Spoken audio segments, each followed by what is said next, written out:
ఆకాశంలో తల అయినున్నది. మాట్లాడేటప్పుడు చక్కగా చూసుకోవాలి. అది ఏమంటారు చూడు, తిట్టించుకోవద్దు.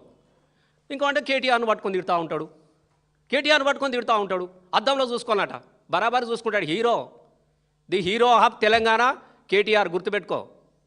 ఎంత చక్కగా ఉన్నాడా ఆయన. నీ ముఖం చూసుకో ఒకసారి. ఏడుతారు పోరగాలు నీ ముఖం చూస్తే. విచిత్రమైన పరిస్థితి. కానీ ఎవ్వరిని పడితే వానికి వీని ముఖం మంచి లేదు, వాని ముఖం మంచి లేదు. నీ ముఖం మంచిగా ఉన్నదా? నాకు నిజంగా బాధ అనిపిస్తూ ఉన్నది. మాటికి ఎన్నిసార్లు మాట్లాడతావా? ఏమో అందరిలాగా కేటీఆర్ పోయి అమెరికాలో చదువుకొని ఉద్యోగం చేసుకొని తన కోసం బతకలే. అమెరికా నుంచి వచ్చినాడు, ఇక్కడ తెలంగాణ ఉద్యమంలో ఉన్నాడు అని చెప్తున్నాం మనం. ఉద్యమంలో ఉన్నాడు, బరాబరి తెలంగాణ ఉద్యమం కోసం కొట్లాడిండు. తెలంగాణ కోసం ఎమ్మెల్యే పదవిని రాజీనామా చేసినాడు. తెలంగాణ కోసం జైలుకి వెళ్ళిండు. తెలంగాణ కోసం లడాయి చేసినాడు. ఆయనకున్న చరిత్రలో ఇది ఒకటని ఉన్నదా అని నేను అడుగుతా ఉన్నా. అమెరికా అంటే బాత్రూమ్లు గడువుడేనా? ఇజ్జత్ ఉండాలా? ఎన్ఆర్ఐలు ఇలా సోషల్ మీడియాలో పెట్టిర్రు, పొట్టి తిడుతున్నారు. అవి చదువు గుండాకి చచ్చిపోతావు. అమెరికా అనగానే బాత్రూములు దోముడు, అమెరికా అనగానే బాత్రూములు. అసలు నాకు నిజంగా చెప్తున్నా రేవంత్ రెడ్డి సారు, నువ్వు తెలుసుకో సారు. నీకు చదువు చక్కగా రాదు, ఏది చక్కగా. అమెరికాకు పోయినా మన బిడ్డలు ఇలా పెద్ద పెద్ద ఐటీ కంపెనీలు పెట్టిరు, పెద్ద ఫార్మా రంగాలు నడిపిస్తున్నారు, ఇండస్ట్రియల్ నడిపిస్తూ ఉన్నారు. పెద్ద కంపెనీలకు సీఓలుగా ఉన్నారు కదా మనోళ్ళు. అమెరికా పోయినోళ్ళ బాత్రూమ్లో చేస్తాడా? మరి మీ అన్ననో తమ్ముడో ఉంటాడు కదా ఒక ఆయన, అదే రోజు బాత్రూమ్లో తోముతుండే. అడుగు మరి ఒకసారి మీ వాళ్ళకి ఫోన్ చేసి, తమ్ముడా నువ్వు ఏం చేస్తున్నారో అంటే. మరి బాత్రూమ్లో అడుగుతుండే ఆయన కూడా చాలా రోజులు అయిపోయి అమెరికాలో. నువ్వు కూడా పోతున్నావు కదా అప్పుడప్పుడు, నువ్వు కూడా గదే పని చేసి వస్తున్నావా అమెరికాలో? నేను అడుగుతున్నా సారు. అమెరికా ఓడు అనగానే బాత్రూమేనా అంటే ఎన్ఆర్ఐలో నువ్వు అవమానిస్తున్నావా? నువ్వు ఉన్నత చదువులకు వెళ్ళినటువంటి బిడ్డలయా, నీ ముఖానికి ఎట్లావు అమెరికాకు పంపించే శక్తి లేదు. కేసీఆర్ గారు ఉన్నప్పుడు స్కాలర్షిప్ ఇచ్చిండు, ఓవర్ స్కాలర్షిప్ ఇచ్చి 20 లక్షల రూపాయలు విమానం టికెట్ ఇచ్చి పిల్లలను పెద్ద ఉన్నత చదువులకు America, London, Canada, Russia, Australia ఎక్కడ పడితే అక్కడ పిల్లలను చదువుకోవడానికి పైసలు ఇచ్చి నా తెలంగాణ బిడ్డలు గొప్పగా చదువుకోవాలని చెప్పేసి ఆలోచన చేసి పంపించిండు వాళ్ళకు. ఇక నువ్వు అట్లాంటి బిడ్డలను పట్టుకొని అమెరికా అనగానే బాత్రూమ్గా అడిగిండు, ఇది కానీ ఎంత అవమానకరమైన రీతిలో మాట్లాడడం అనేది మంచిది కాదు రేవంత్ రెడ్డి గారు. ఇది నీకు మంచి కాదు. ఒక ముఖ్యమంత్రి స్థాయిలో నువ్వు అమెరికాలో ఉన్నటువంటి ఎన్ఆర్ఐలను, బాత్రూమ్లు కడిగేటోళ్ళు, షాపింగ్ మాల్లో పనిచేసేటోళ్ళు, ఊడ్చేటోళ్ళు అని చెప్పేసి అవమానంగా మాట్లాడడం అనేది ఇది నీ పద్ధతి మంచిగా లేదు. దయచేసి వాళ్ళని అవమానపరచకు అని చెప్తా ఉన్నా. ఎందుకంటే నువ్వు కూడా పోతున్నావు, నువ్వు కూడా చేస్తూ ఉన్నావు. ఇంకేమన్నా అంటే చాలు. ఆంధ్రాలో చదువుకున్నాడు, బరాబరి చదివిండు. అప్పుడు తెలంగాణలో మీ ముఖాలకు చదివి ఎక్కడ అంటున్నా. ఇక్కడ తెలంగాణ రాష్ట్ర ఉద్యమం జరుగుతూ ఉన్నప్పుడు మొత్తం వాళ్ళే కదా ఇక్కడ చదువులు. తెలంగాణ చదువులు ఆగమైపోయినాయి కదా. మా పిల్లలందరూ విద్యార్థులని ఇక్కడ పోరాటాలు చేశారు. మాకు మంచి విద్య కావాలని పోరాటం చేశారు, మంచి సర్కారు స్కూల్ కావాలని పోరాటం చేసినారు. తెలంగాణ విద్య కోసం పోరాటం చేసినారు. ఇక్కడ లేనప్పుడే కదా అక్కడ చదువుకొని వచ్చి అమెరికాకి వెళ్ళి ఆడ చదువుకొని వచ్చి మళ్ళీ తెలంగాణ ఉద్యమంలే కదా ఆయన మేధస్సును, ఆయన జ్ఞానాన్ని తెలంగాణ కోసమే పెట్టిండు కదా కేటీఆర్. అట్లాంటివి పెట్టుకొని ఆంధ్రకు పోయి చదివిండు. మరి నువ్వు ఆయన ఆంధ్ర పోయి చదివి మళ్ళీ వచ్చినాడు. నువ్వు ఆంధ్రకు శాశ్వతంగా అల్లునే చేసుకున్నావు కదా. అదే నీ విచిత్రం కూడా చదివేత్తనే నీకు నొప్పి పెడితే మరి నీ అల్లుడేవాలే నాకు చెప్పు.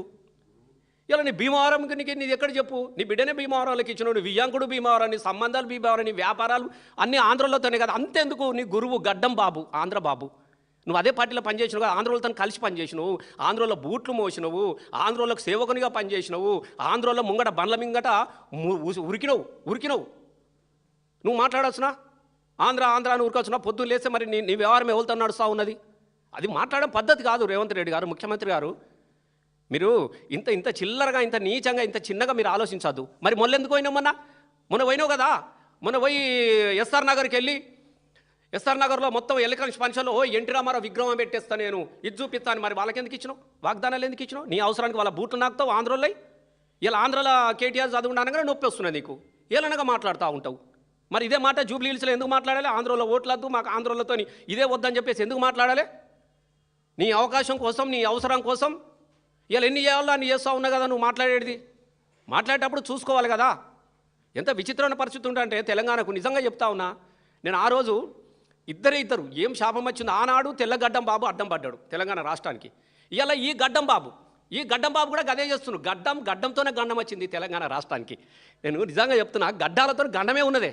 ఆ రోజు తెలంగాణ ఉద్యమంలో ఆ గడ్డంతో కొట్లాడాం, ఇప్పుడు ఈ గడ్డంతో కొట్లాడుతున్నాం. అట్లా ఏడిసి సచ్చిర్రు. వీరు గండం ఎన్నడు పోతుందో మనలే కదా. గండం గట్టెక్కిందా అని చంద్రబాబు గుండంలో ముంచకు బాబు అని చెప్పేసి ఆ రోజు పాటలు పాడినాం.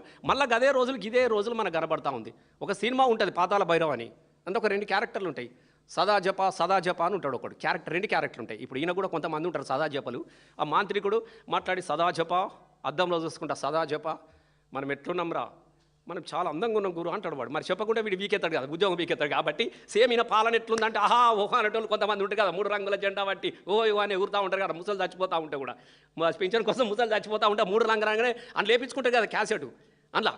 అట్లా సేమ్ ఆ మాంత్రికుడు అద్దంలో ఎట్లున్నావట, అంత బాగుంది కరెక్ట్ చెప్పురా అంటాడు. అద్దం మంచిగానే ఉంది కానీ మన అందానికి జర గడ్డమే అడ్డమైంది బాబు అంటాడు వాడు. అంటే ఈ గడ్డం తీయమని అంటాడు అన్నట్టు. అంటే ఇప్పుడు సేమ్ గదే గడ్డం కథలు నడుస్తూ ఉన్నాయి. ఎంత విచిత్రంగా మాట్లాడుతున్నాడు అంటే గంత అట్లా మాట్లాడవచ్చు నా రేవంత్ రెడ్డి గారు. మీరు మీకు వేరే ఉద్దేశంలో కాదు, మేము తిట్టాలనేది కూడా మాకు షోక్ లేదు. నీలాంటి తిడితే కూడా మాకు ఏమీ రాదు. అనవసరంగా నోరు పారేసుకోవడము, మా మా మా నోరు గూల తీరుతుంది తప్ప నీ దూల తీరది ఎంత తిట్టినా కూడా. ఎందుకంటే నువ్వు మాట్లాడుతున్నటువంటి భాష అనేది అది కరెక్ట్ కాదు. ఇట్లున్నావు అట్లున్నావు, ఏం భాషనే వ్యక్తిగత దూషణలు చేయొచ్చునా? మరి ఏం చక్కగా ఉన్నదా? నువ్వు కూడా కదా రోజు ఒకసారి రంగేయకు, నీ గడ్డానికి తెలుస్తుంది నువ్వు ఎట్లున్నావు, నీకు తెలుస్తుంది. నీకు తెలుస్తుంది అంటున్నా. మొత్తం పార్టీల రంగులు మార్చినట్టు గడ్డానికి రంగులు మార్చగానే పెద్ద లీడర్ కావు. నేను 100% చెప్తున్నా, భాష మంచిది కాదు. నువ్వు ఒక్కసారి మళ్ళీ నువ్వు రివ్యూ చేసుకో. నేను ఫైనల్గా ఇంకొక విషయాన్ని నేను చెప్పదలుచుకున్నా. ఎంత ముఖ్యమంత్రి గారికి నేను వినయంగా మనవి చేస్తూ ఉన్నా.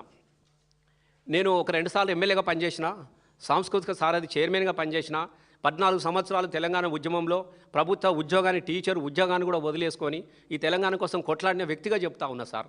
నేను చూసిన కొన్ని నిజాలు మీతో మాట్లాడుతూ ఉన్నా. మీరు చాలా తప్పుడు మాటలు మాట్లాడారు రేవంత్ రెడ్డి గారు. మీరు కేటీఆర్ని పట్టుకొని నీ అవ్వ అని అనొచ్చునా? మీరు అనొచ్చునా సార్? నువ్వు ఒక ముఖ్యమంత్రి కదా, ఏం మాటలు అంత అహంకారమా? అంటే ముఖ్యమంత్రి నేనున్నానా?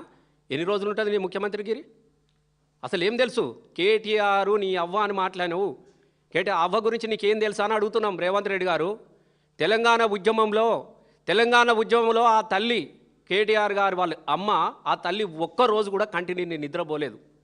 అర్ధరాత్రి ఎప్పుడు తెలంగాణ ఉద్యమ బిడ్డలు ఇంటికి వచ్చినా కూడా కడుపు నిండా అన్నం పెట్టినటువంటి తల్లి బాబు. నీకు తెలియకుంటే నువ్వు అప్పుడు ఏడున్నావు, నీ బతికేడున్నది. ఆంధ్రోలు పెట్టిన బిర్యానీ పొట్లాలు తిని కూడా బతికిన రోజున తెలంగాణ బిడ్డలకు ఆ తల్లి నందినగర్లో ఇంట్లో అన్నం పెట్టింది. మాలాంటి అనేక మంది తెలంగాణ ఉద్యమ బిడ్డలందరికీ రాత్రి అనక పగలనక స్వయంగా వడ్డించింది. అట్లాంటి తల్లిని పట్టుకొని అందరి తల్లి ఆమె, ఒక్క కేటీఆర్ తల్లే కాదు, మాలాంటి తెలంగాణ ఉద్యమ బిడ్డలందరూ కూడా ఆమె తల్లి లాంటిది. అట్లాంటి తల్లిని పట్టుకొని నీ అవ్వ అనొచ్చునా? ఒకసారి మీ అవ్వని అడుగు, పోయి చెప్తుంది. ఉంటే అడుగు నువ్వు. నేను గిట్లా కేటీఆర్ గిట్లా మాట్లాడినాను ఏమంటుందో నీ తల్లి చీపురు కట్టతం కొడుతుంది. నేను చీపురు కట్టతం కొడుతుంది. ఆడబిడ్డలను అడుగుతుండు, అవునా అని అడుగుతురు. వాళ్ళకి చేతులా ఏమి లేవు, చెక్ చేసి పంపించు. చీపుర్లు ఉంటే నేను నానే చీపుర్లతో కొట్టేటోళ్ళు ఆడబిడ్డలు. ఒక సర్పంచ్ల సత్కార స్థర్మంలో ఒక తెలంగాణలో ఉన్నటువంటి తల్లుల గురించి, అవ్వల గురించి నీ అవ్వ అని మాట్లాడినటువంటి కుసంస్కారం ఉన్నది నీకు. అసలు నువ్వు ముఖ్యమంత్రి అని చెప్పుకోవడానికి చాలా సిగ్గు అనిపిస్తున్నది మాకు. నువ్వు భాష మార్చుకో, తెలుసుకొని మాట్లాడుకోవాలా ఎవరు ఏంది అనేది. నీకు ఎట్లా నేను 100% చెప్తున్నావు, ఇది చివరి ముఖ్యమంత్రి నేను చెప్తున్నా కదా. నువ్వు అన్నో మల్లతాపకు రాని అని కాదు. మరి ఇప్పుడు ఈ 5 ఏళ్ళు ఉండడం చూసుకో నువ్వు. నాకు ఎందుకనంటే నీది మంచిగా లేదు. నాకు ఇలా పొద్దుగాలని ఆయన జ్యోతిష్కుని నాకు నమ్మకం లేదు, కానీ ఎందుకనే మంచిది నేను కిరికిరి మాట్లాడుతున్నా. ఒక జ్యోతిష్యుని అడిగిన నేను, ఏంది ఆయన అంటే తొండల పేరు తిత్తుండి, ఏంది అసలు ఈ ముఖ్యమంత్రి అంటే ఆయన మొత్తం అంతా చూసి నాకు తొండదోషం ఉందట రేవంత్ రెడ్డికి. తొండదోషం నిజంగా ప్రామిస్ చెప్తున్నది, రియల్గా చెప్తున్నా. తొండదోషం ఉన్నది అటు నాకు. ఈ దోషాలు చాలా రకాలు ఉంటాయి కదా, ఈ